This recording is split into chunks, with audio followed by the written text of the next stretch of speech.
নৈতিক অধঃপতনের দায়ে দল থেকে ৬ বছরের জন্য বহিষ্কার, সংসারে ত্যাজ্যপুত্র।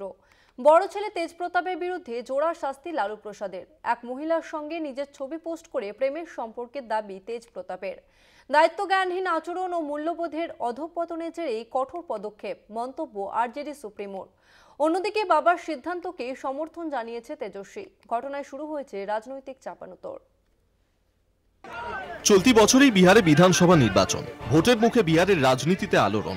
বড় ছেলে তেজপ্রতাপ যাদবকে দল ও পরিবার থেকে বহিষ্কারের সিদ্ধান্ত নিলেন আরজেডি সুপ্রিমো লালু প্রসাদ যাদব। নৈতিক অধঃপতনের দায়ে ৬ বছরের জন্য দল থেকে বহিষ্কার করা হয়েছে তেজপ্রতাপকে, মন্তব্য আরজেডি সুপ্রিমোর। যাদব পরিবার সূত্রে খবর, দলীয় শৃঙ্খলা ও পারিবারিক অনুশাসন না মানায় তাঁকে বহিষ্কার করা হয়েছে। লালুর বড় ছেলে বরাবরই বিতর্কের কেন্দ্রে, মাঝে মাঝেই বিতর্কিত কারণে শিরোনামে থাকেন, যার জেরে দলকেও একাধিকবার বিড়ম্বনায় পড়তে হয়েছে।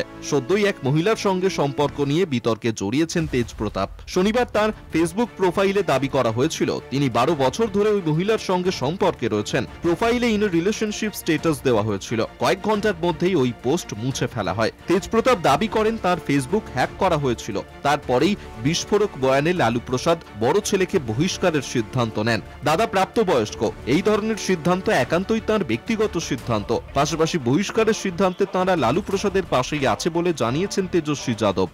नेता विरोधी दल है, राष्ट्र अध्यक्ष वो है, जो उनका निर्णय है उन सबको हम लोग जो है पालन करते हैं। तो हम लोगों को भी ये चीजें ठीक नहीं लगती है। तो जो निर्णय हुआ है वो हम लोग लालू जी के साथ, हमारे बड़े भाई हैं, वो निजी जीवन में क्या फैसले लेते हैं उससे हमको क्या लेना देना है। वो बड़े हैं, उनको पता है उनके निर्णय से क्या फायदा होगा नुकसान होगा। বহুদিন ধরে আরজেডির মূল সংগঠন থেকে দূরে তেজপ্রতাপ। একটা সময় ভাই তেজস্বীর সঙ্গে দলের দখল নিয়ে দ্বন্দ্ব ছিল তাঁর, কিন্তু বরাবরই লালুর সমর্থন ছিল তেজস্বীর দিকে। বাবা অসুস্থ, মাও রাজনীতি থেকে দূরে। এবার কি তবে তেজপ্রতাপকে ত্যায্য করার পথ পরিষ্কার হলো তেজস্বীর? উঠছে প্রশ্ন। কলকাতা টিভি।